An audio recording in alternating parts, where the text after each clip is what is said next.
Nous sommes le 20 janvier 2021. Chers téléspectateurs, mesdames et messieurs, bonjour et bienvenue sur cette plateforme de la télévision Renaissance. C'est le journal en langue française. Tout de suite, les titres. La police burundaise a arrêté ce lundi l'épouse de Thierry Kubimana, un jeune homme de 29 ans qui a été assassiné dans la nuit du 25 novembre 2020. La police accuse cette jeune femme d'avoir participé dans l'assassinat de son mari. Vous allez suivre dans ce journal. L'ancien président de la commission Vérité et Réconciliation, Monseigneur Jean-Louis Nahimana, a été inhumé ce mardi 19 janvier. Dans ce journal, nous allons écouter les témoignages des personnes qui l'ont accompagné à sa dernière demeure. Voici pour le sommaire, à tout de suite.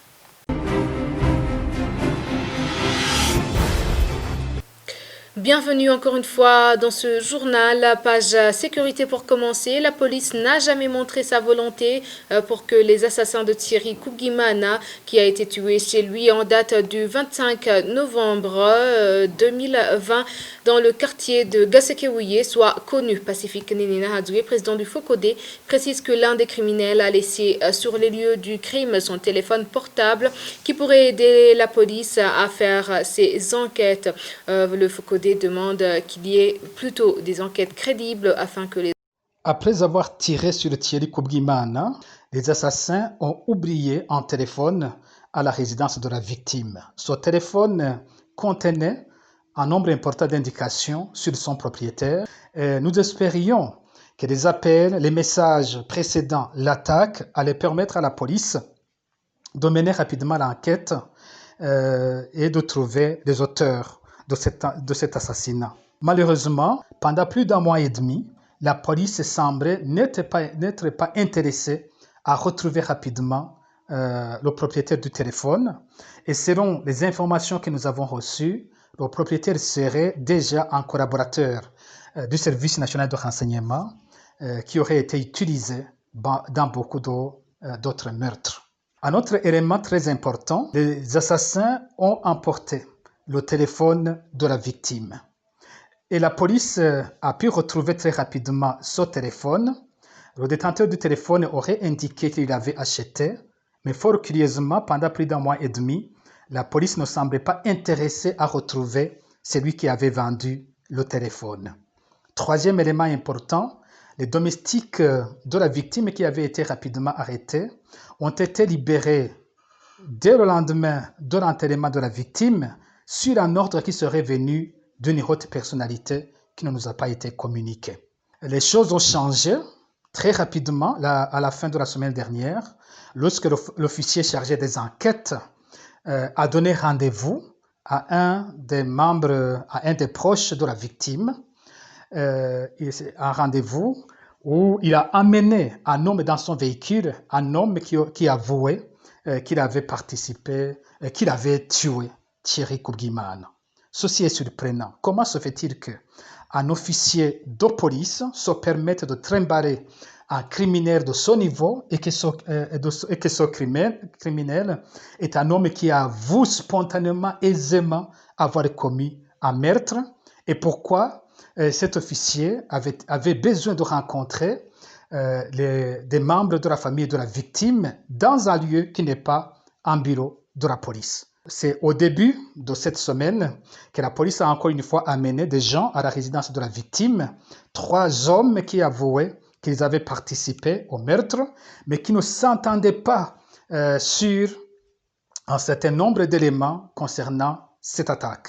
Hier, nous avons appris que la veuve de la victime, Christa Canesa, une jeune femme de 18 ans, a été arrêtée de la police en l'accusant d'avoir collaboré avec les assassins de son mari. Ici, nous demandons qu'il y ait une véritable enquête.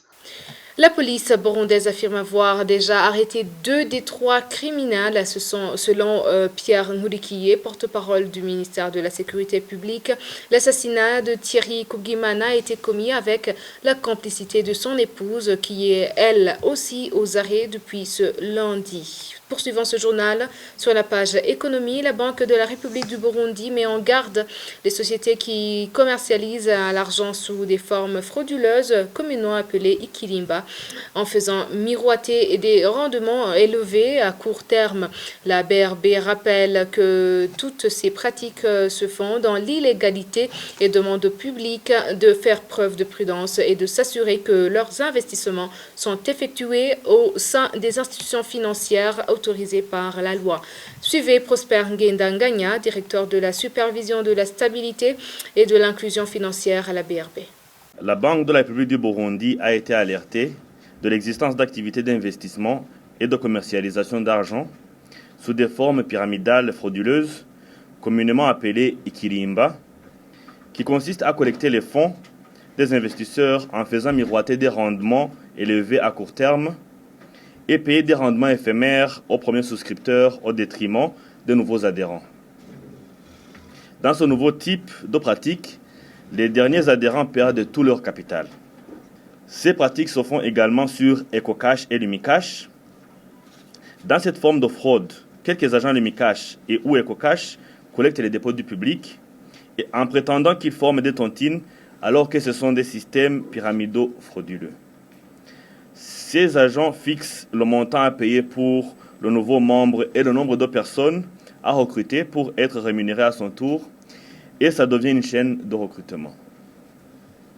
Il en est de même pour des sociétés qualifiées de systèmes de Ponzi, qui sont des programmes d'investissement qui promettent aux investisseurs des taux de rendement élevés à court terme. Ces derniers versent de l'argent à un gestionnaire de portefeuille, prétendant qu'ils recevront un paiement à une date ultérieure, croyant généralement, à tort, qu'ils investissent dans un produit ou un service durable et rentable. Le cycle se poursuit jusqu'à ce que l'organisateur s'enfuit avec l'argent, lorsqu'il n'y a pas de nouveaux investisseurs recrutés, pour générer suffisamment de capital permettant le paiement des soi-disant dividendes. Ces pratiques se font généralement sur des plateformes en ligne, en utilisant des monnaies virtuelles ou crypto-monnaies qui sont volatiles et illégales. À cet égard, la Banque de la République du Burundi rappelle au grand public que toutes ces pratiques se font dans l'illégalité, sans aucune autorisation des autorités compétentes, et les praticiens s'exposent à des sanctions pénales, légales et réglementaires parce qu'ils exercent des activités d'intermédiation financière réglementées par la Banque centrale sans son autorisation préalable en vertu de l'article 12 de la loi numéro 1/17 du 22 août 2017 régissant les activités bancaires. Il est ainsi recommandé au public de faire preuve de prudence et de s'assurer que leurs opérations d'investissement sont effectuées auprès des institutions financières de dépôt dûment autorisées par la Banque centrale. Retournons sur la page sécurité. Rien ne peut justifier le meurtre d'une personne par la police qui la détient. Selon Maître Armel Niyongere, président de l'ONG Action chrétienne pour l'abolition de la torture au Burundi, il s'agit d'une exécution extrajudiciaire. Il le dit à la suite de la mort de Deogracias Nyongabo et Proté Nyondiko, ancien militaire des ex-forces armées burundaises, tués respectivement samedi et lundi dernier par des policiers. C'était en commune Burambi, province Rumongue. Les deux hommes étaient accusés de collaborer avec les groupes armés. Suivez Maître Armel Nyongere.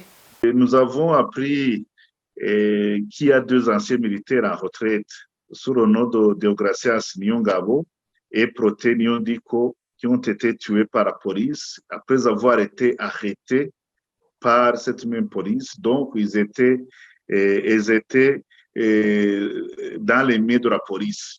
Et ceci est un crime d'exécution extrajudiciaire, une exécution sommaire et arbitraire. Et nous demandons que les auteurs de ces actes en répondent devant la justice.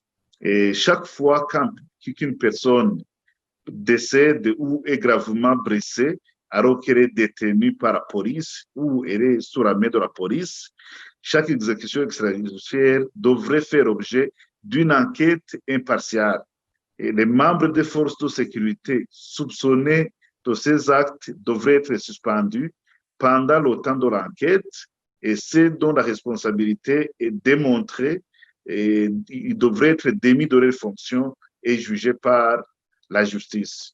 Nous demandons aussi au gouvernement du Burundi de déclarer publiquement et condamner toutes les exécutions extrajudiciaires et annoncer que les auteurs seront traduits en justice dans le cadre d'un procès équitable.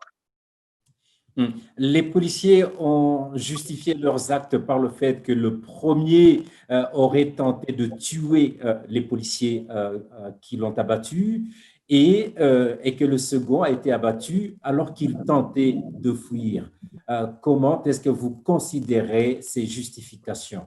Il n'y a pas de justification. Aucune justification ne peut justifier l'exécution extrajudiciaire. Et le crime d'exécution extrajudiciaire est aussi puni par le code pénal burundais. Donc, ces auteurs devraient être poursuivis et traduits en justice. Et enfin, pour clore ce journal, c'est ce mardi 19 janvier 2021 qu'ont eu lieu les funérailles de Monseigneur Jean-Louis Nahimana, ancien président de la commission Vérité et Réconciliation. Une foule immense des prêtres religieux, des hautes personnalités des différentes institutions de l'État et des chrétiens de l'archidiocèse de Bujumbura étaient nombreux pour accompagner ce prélat dans sa nouvelle demeure. Tous ceux qui l'ont connu témoignent que Jean-Louis était un homme modéré, sociable et patriote. Thierry Wiguilindavi nous en dit plus.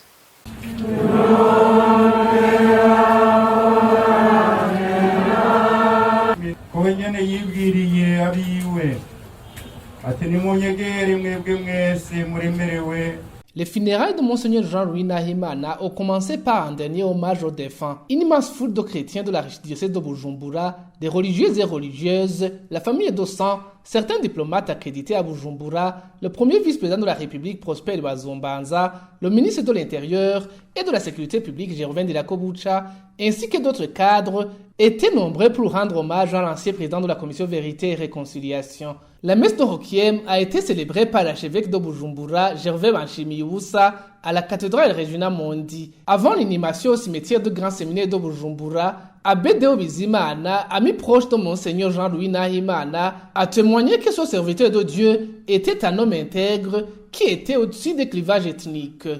Monseigneur Jean-Louis yari umuntu yitonda cyane.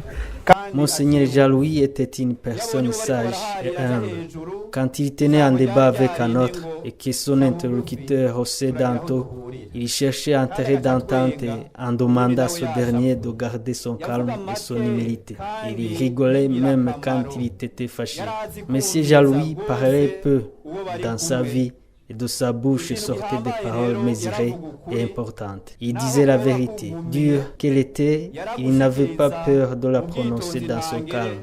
Il était contre tout genre de division, et surtout celle qui menace notre pays. Beaucoup d'entre nous témoignent qu'il portait son amour à tous sans distinction aucune. La preuve en est que, quand il a été nommé président de la commission Vérité et Réconciliation, personne ne s'y est opposé pour dénoncer qu'il ne le méritait pas. Tout le monde a applaudi. Nta muntu twumvise aja hejuru ngo bashizeho umuntu atabikwiriye, bose barasasira. Au nom de sa famille biologique, le petit frère de Monseigneur Jean-Louis Nahimana, Aimable Nahimana, a indiqué que Jean-Louis était un homme plein d'amour et un patriote.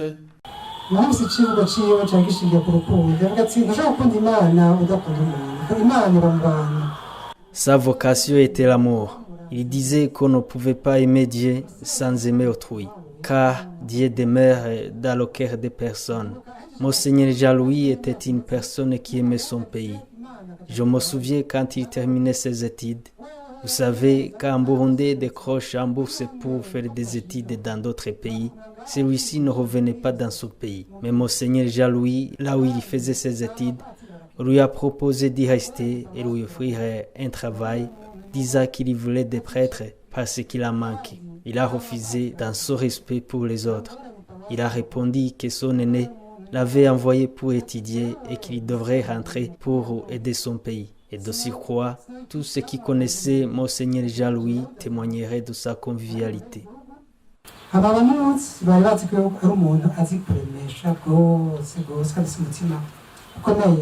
Monseigneur Jean-Louis Nahimana a été le vicaire général de l'archidiocèse de Bujumbura de 2005 à 2009.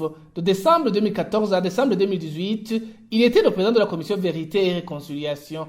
Il a rendu son âme le 7 janvier 2021 à 56 ans. Il était membre d'une commission d'experts mandatée par la Belgique pour réétudier le passé colonial des pays des Grands Lacs.